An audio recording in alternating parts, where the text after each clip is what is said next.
وزیر اعلیٰ بلوچستان میر سرفراز بگٹی کی زیر صدارت محکمہ صحت کا جائزہ اجلاس۔ محکمہ صحت بلوچستان کے حکام نے اجلاس کو تفصیلی بریفنگ دی۔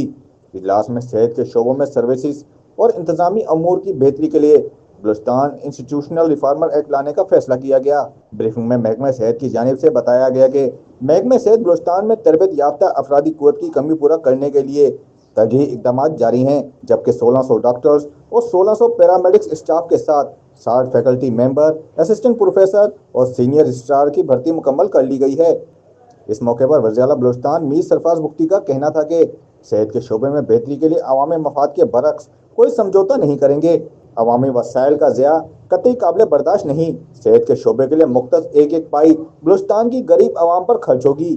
اجلاس میں صوبائی وزیر صحت Bakht Muhammad Kakar, chief secretary Balochistan Shakeel Qadir Khan, personal secretary Babar Khan, secretary صحت مجیب الرحمان، سیکرٹری خزانہ عمران زرغون، سیکرٹری مواصلات لال جان جعفر، سیکرٹری قانون Kaleem Ullah Khan, D G health services doctor Amin Khan Mandokhel, director Balochistan health card doctor Ahmed Wali Khan اور متعلقہ حکام نے شرکت کی۔